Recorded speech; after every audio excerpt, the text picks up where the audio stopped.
وظیفہ لے کر آیا ہوں. تفسیر قرآن صراط الجنان کا مطالعہ کر رہا تھا. 22واں پارہ صراط الجنان پیج نمبر 143 اور یہ آیت نمبر ہے 26 سورہ سبا اس کی تفسیر میں. تو کیا کمال کے دو اللہ تبارک و تعالیٰ کے ناموں سے خوبصورت وظائف ملے، الفتاح اور العلیم. یہ یاد کر لیجیے. علامہ اسماعیل حقی رحمۃ اللہ تعالی فرماتے ہیں الفتاح، یہ اسم مبارک کا خاصہ یہ ہے کہ اس کی برکت سے مشکلات آسان ہو جاتی ہیں، دل روشن ہو جاتا ہے اور کامیابی کے اسباب حاصل ہو جاتے ہیں.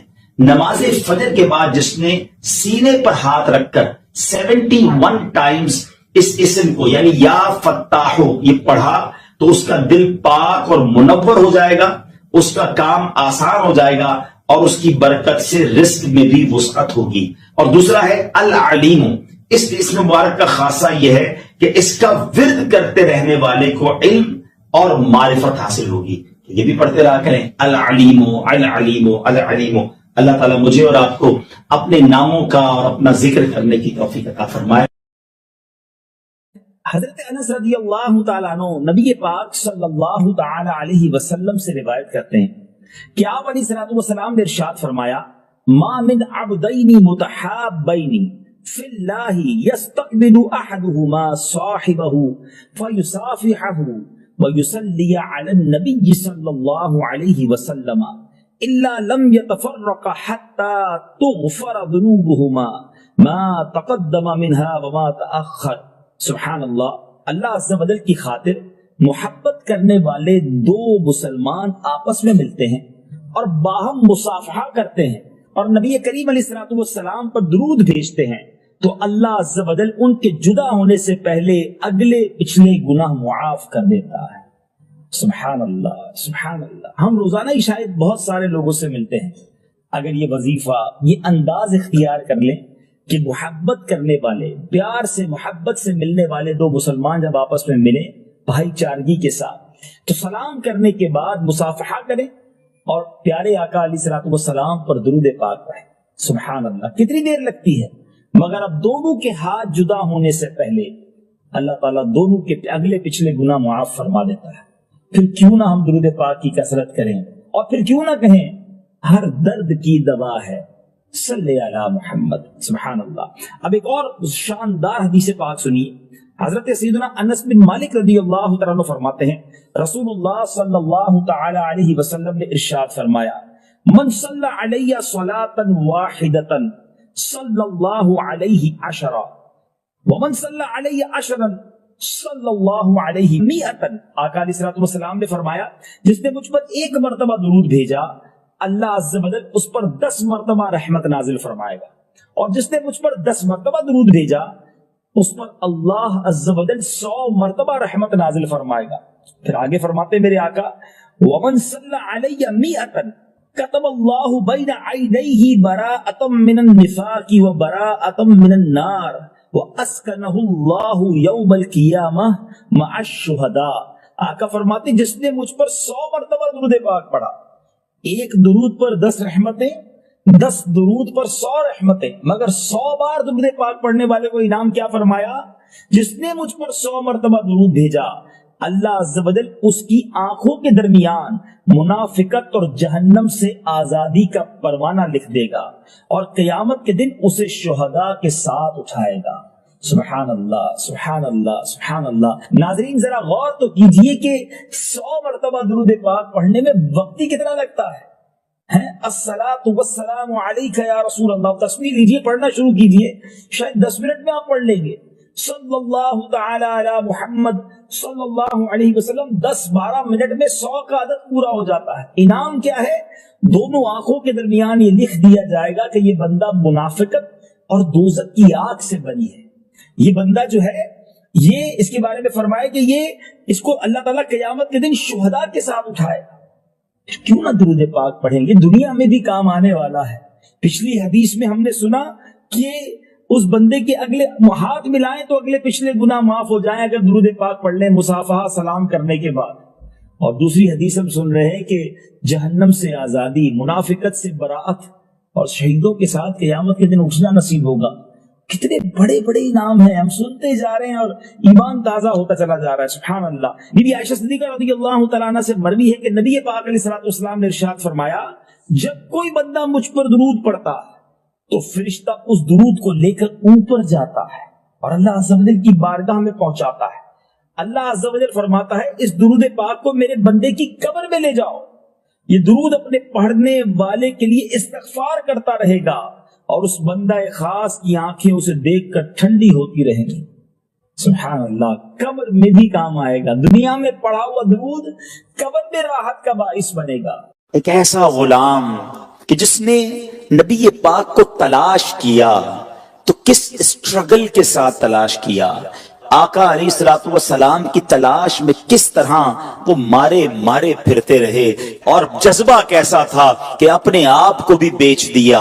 جی ہاں، اپنے آپ کو گویا سولڈ آؤٹ کر دیا، غلام بننے کے لیے تیار ہو گئے. مگر آقا دو جہاں کے قدموں تک پہنچنا تھا، کسی طرح مدینے کی بستی میں پہنچنا تھا، آخری نبی کے بارگاہ میں حاضر ہونا تھا. سبحان اللہ. آج وہ عشق بھری داستان آپ کو سنانی ہے. ماجرا کچھ یوں تھا کہ وہ شخصیت خود کہتی ہیں کہ اچانک میرے دل میں خیال آیا، حالانکہ وہ کسی اور دین پر عمل کرتے تھے، مگر اچانک خیال آیا کہ سب سے افضل دین کون سا ہے، زمین و آسمان بنانے والی کون سی ذات ہے، اس تمام چیزوں کا خالق اور مالک کون ہے.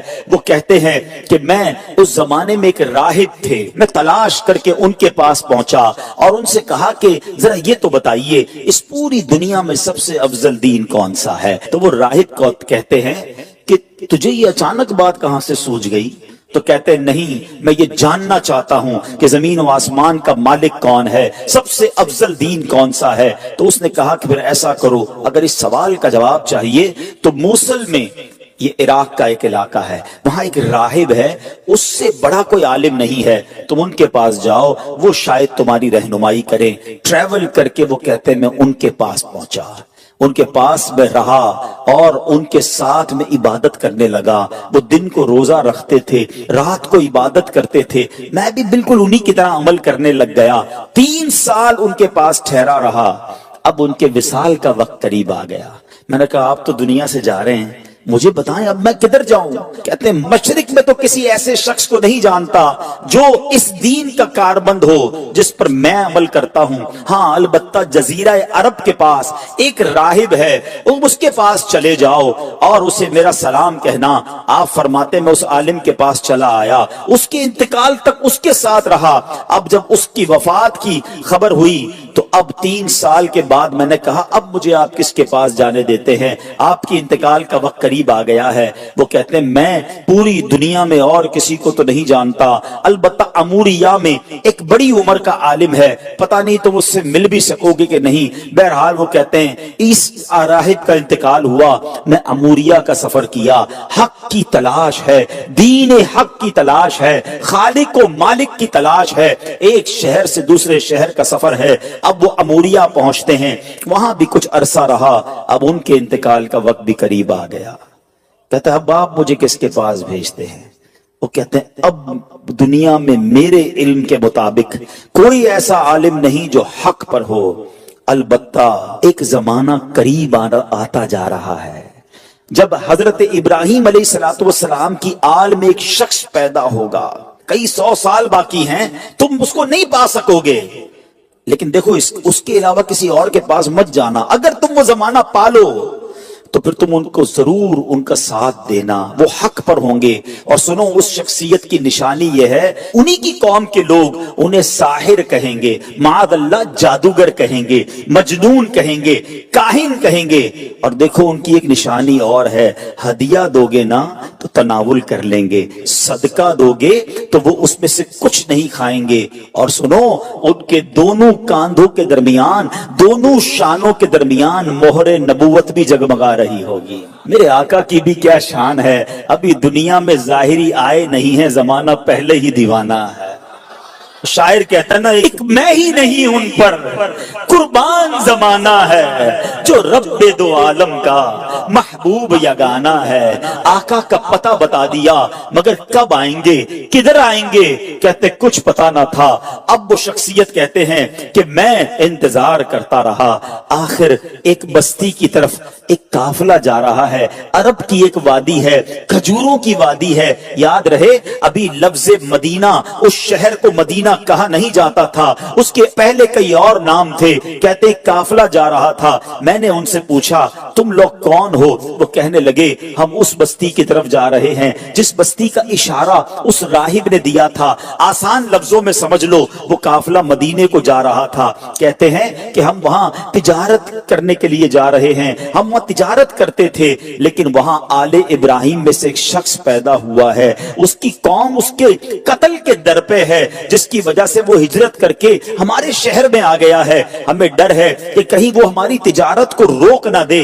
اب سنو مدینے پر اس کو کنٹرول حاصل ہو گیا ہے. معاذ اللہ وہ قافلے والے نبی پاک علیہ السلام کے خلاف باتیں کر رہے تھے مگر اس عاشق رسول کے دل کی دھڑکن تیز ہونے لگ گئی. ارے یہ تو وہی نشانی ہے, مدینے میں آل ابراہیم سے ایک شخص آ گیا ہے, قوم جو ہے اس کے خلاف ہے. کہ اچھا یہ تو بتاؤ یہ ان کی قوم ان کے بارے میں کیا کہتی ہے؟ وہ تاجر کہتے ہیں ان کی قوم انہیں کاہن کہتی ہے, ساحر کہتی ہے, مجنون کہتی ہے. اللہ اکبر. اب یہ دیوانہ سمجھ گیا میری منزل مدینے میں ہے, یہ قافلہ جدھر جا رہا ہے مجھے ادھر ہی پہنچنا ہے. کہتے ہیں ان تاجروں کو ایسا کرو مجھے ساتھ لے جاؤ. کہتے پیسے ہیں تمہارے پاس؟ کہتے کوئی پیسہ نہیں. ارے بغیر پیسے کے سفر کیسے ہوگا؟ کوئی تو عوض دے دو, کوئی تو مال دے دو. کہتے میرے پاس کچھ نہیں مگر عرصہ ہو گیا ہے اس شخصیت کے انتظار میں, زندگی بیت گئی ہے, مجھے کسی طرح مدینے پہنچا دو, مجھے کسی طرح ان کے پاس پہنچا دو. کہا اچھا اتنی تڑپ ہے چلو ہمارے سردار کے پاس. قافلے کے سردار کے پاس لایا گیا. سردار کہتا ہے پیسے ہیں؟ کہ پیسے نہیں, زیادہ راہ ہے. زیادہ راہ نہیں. ارے کچھ تو دینا پڑے گا.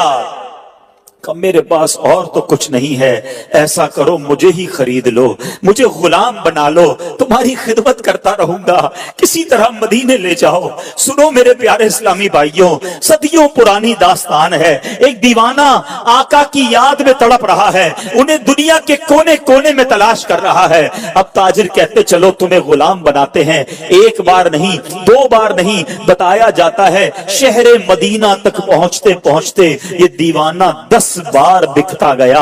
غلام مصطفیٰ بن کر میں بک جاؤں مدینے میں, محمد نام پر سودا سرے بازار ہو جائے, بے دام ہی بک جائیے بازار نبی میں, اس شان کے سودے میں خسارے نہیں ہوتے. یہ غلام بن کر بکتے رہے. بالآخر 10 بار بکنے کے بعد یہ دیوانہ مدینے تو پہنچ گیا مگر راستہ نہیں پتا جانا کدھر ہے.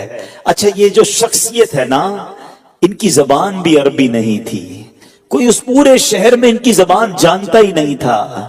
یہ فارسی بولتے تھے, مدینے میں سارے لوگ عربی بولتے تھے. کس سے راستہ پوچھتے, کس سے معلومات لیتے, جانا کدھر ہے نام پتا نہیں ہے. اب غلام تھے, اس نے مدینہ پاک میں کھجوروں کے باغ میں لگا دیا کہ اب تمہارا کام کھجوریں توڑنی ہیں. کہتے میں کھجوریں توڑتا تھا, میں محنت مزدوری کرتا تھا, میں نے پیٹھ پر اتنا بوجھ اٹھایا کہ میرا سینہ جو ہے اور پیٹ جو ہے وہ پیٹھ کی طرف چلا گیا.